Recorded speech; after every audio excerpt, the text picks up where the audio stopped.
Vamos iniciar então a nossa aula resumo da aula número 12 da Engenharia de Segurança do Trabalho. Então, lembrando que essa aula aconteceu no dia 28 de outubro.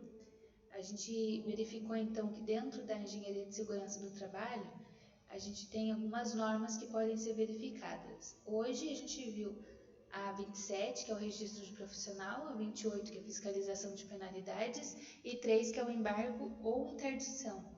Então, hoje a gente vai ver um pouquinho mais sobre o registro profissional. Então, dentro do registro profissional, a gente pode então estar verificando que é uma norma que já veio, então, originalmente editada pela portaria do Ministério do Trabalho, que é 3.214, e ela fala então dos procedimentos para o registro profissional do técnico de segurança do trabalho.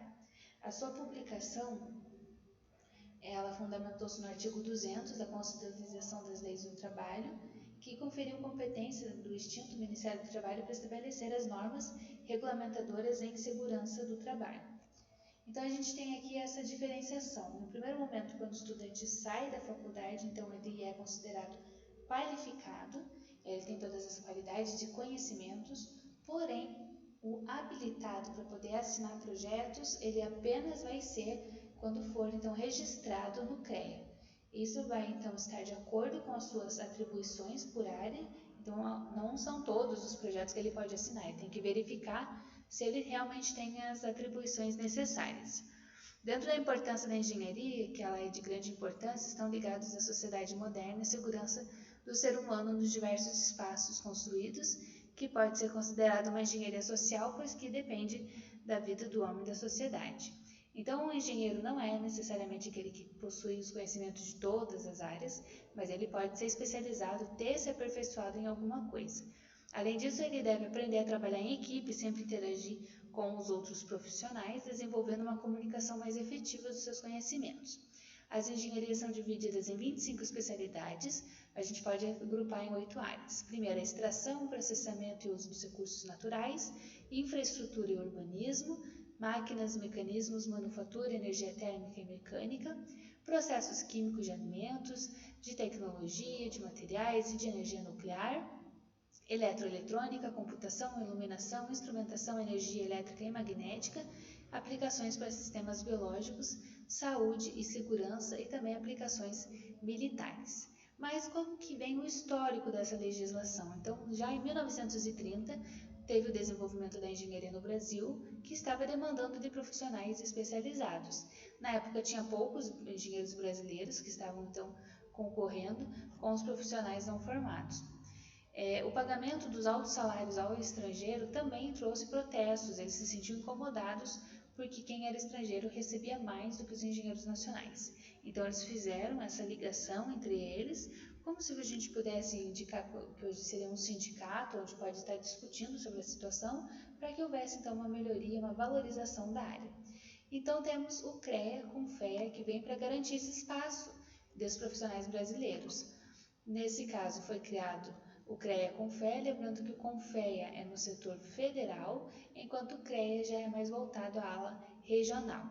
Na sua concepção, ele representava também os geógrafos, geólogos, meteorologistas, tecnólogos dessas modalidades, técnicos industriais e agrícolas de suas especializações.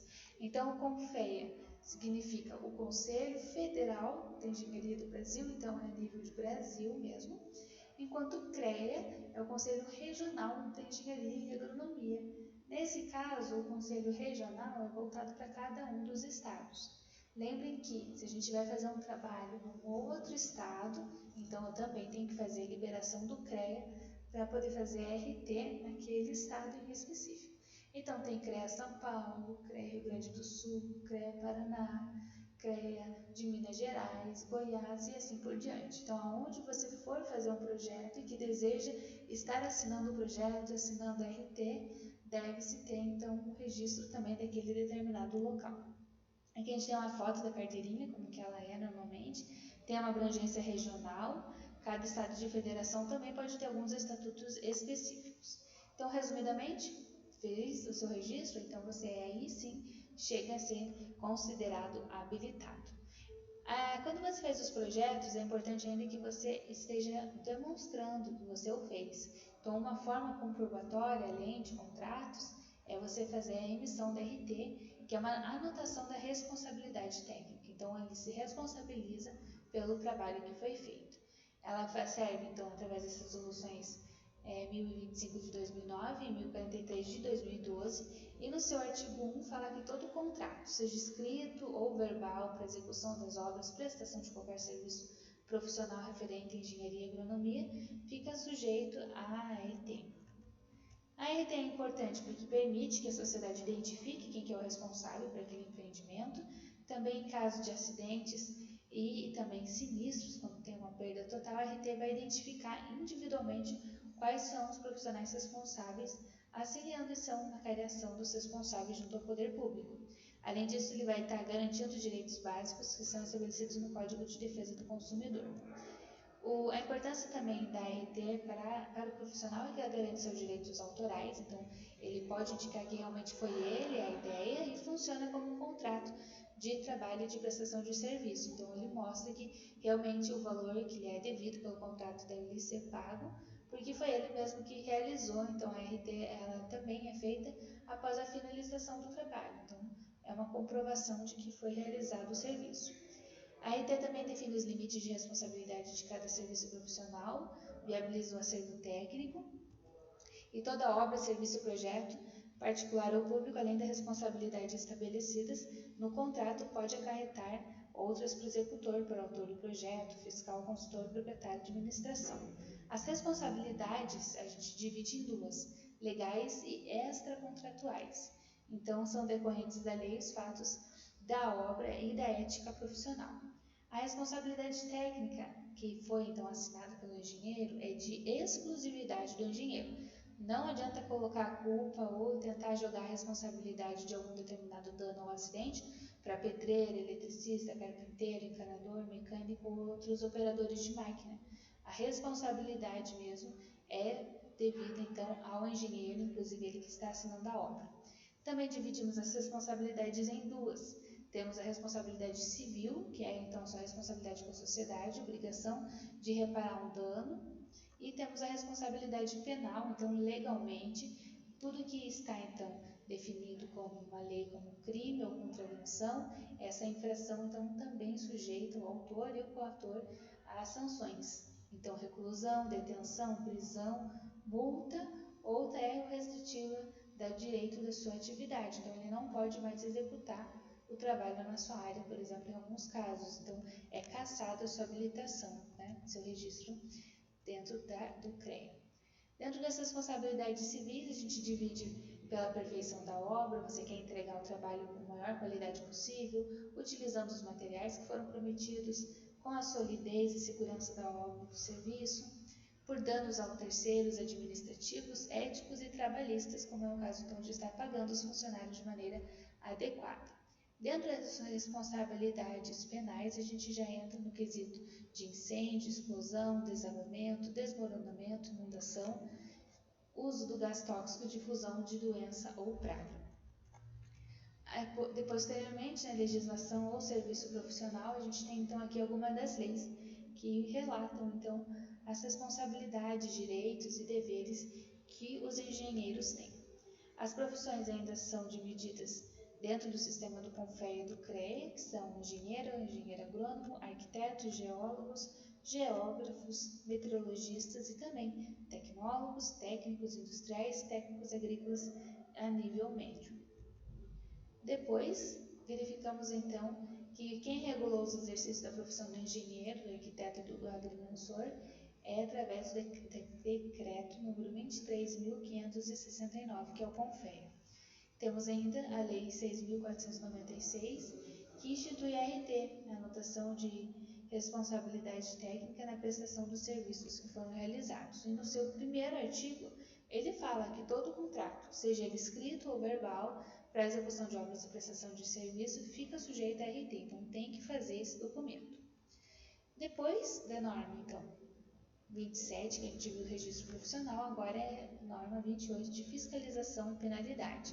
Então, ela estabelece os procedimentos de fiscalização quanto ao cumprimento das disposições legais e regulamentares sobre a segurança e saúde do trabalhador e também aborda as penalidades a serem aplicadas em caso de descumprimento da legislação. determina os critérios a serem adotados na fiscalização de segurança, quanto à aplicação de multas e o valor das atuações. A redação atual da norma 28 se divide primeiramente com o regulamento dos procedimentos de fiscalização, embargo e interdição, e a segunda, ela fala sobre a disposição de infrações, preceitos legais, regulamentos que estão relacionados à segurança e à saúde do trabalhador, também com suas respectivas responsabilidades. Ela possui 3 anexos. O anexo 1 fala sobre a gradação das multas, o anexo 1A fala sobre as multas específicas do trabalho portuário e o anexo 2 ela fala sobre as possíveis infrações e disposições. O anexo 2 ainda tem algumas colunas, como o item, código, qual é a infração, também o tipo de infração que foi ocorrida. A fiscalização, então, ela serve e é realizada para verificar as condições sem avisar previamente que vai ser realizada uma visita ao local para análise das condições, se realmente está sendo um trabalho com dignidade ou não, e ele confere normalmente correção e irregularidades em 60 dias, mas o notificado pode recorrer, pedir mais 60, então ele fica com até 120 dias de regulamentação. Prazos que sejam maiores de 120 dias tem que ter um desenvolvimento prévio da negociação entre o notificado e o representante. As penalidades, então, elas são a soma de todas as multas, e as multas elas vão ser calculadas conforme o cruzamento da norma 28 e também relação entre o número de funcionários e o código de infração. Então, eu sempre vou fazer um produto daquele determinado dano vezes o número de funcionários que eu tinha no local. Ela foi atualizada agora em 2020, então está bem recente a sua última atualização. Temos também a Lei 5.194, que fala sobre os aspectos do que é legal ou não, fala sobre as atribuições do profissional com relação ao planejamento, projetos, estudos, análises e avaliações, perícias, o ensino, pesquisa, fiscalização de obras e também serviços técnicos, além de outros temas.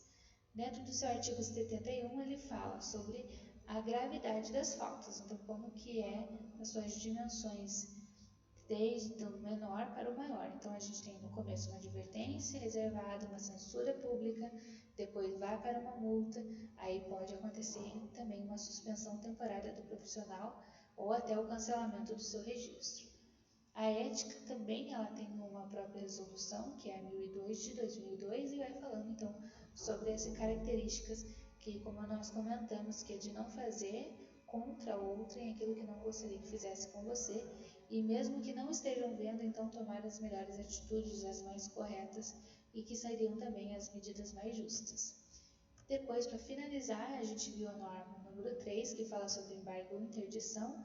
Ela fala das medidas emergenciais, que elas vão ser tomadas a partir de situações do trabalho, onde corre-se um risco de um acidente. Ela fala ainda do embargo e interdição, equipamentos locais que oferecem um risco à saúde.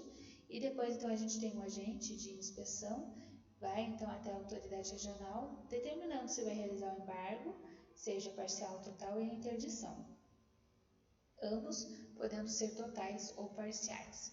A diferença é que o embargo implica na paralisação parcial ou total da obra, enquanto a interdição é paralisação parcial ou total da atividade, da máquina, do equipamento, de um setor ou de um serviço.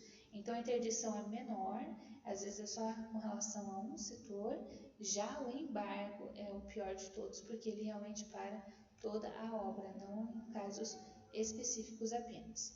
Como embargo parcial, a gente pode ter, por exemplo, o caso de paralisar apenas a atividade da terceira laje de um prédio de construção. Então, se ele não tinha os equipamentos de proteção naquele andar enquanto não fazer as medidas corretivas, você não pode realizar os serviços naquele local. A norma 3 ainda fala sobre paralisar um setor de prensas mecânicas que não apresentam aterramento, nem proteção da zona de prensagem, risco de choque elétrico e mutilação dos membros, e tendo suas atividades paralisadas, mesmo que o setor ainda pode desenvolver as tarefas necessárias, um risco grave e iminente.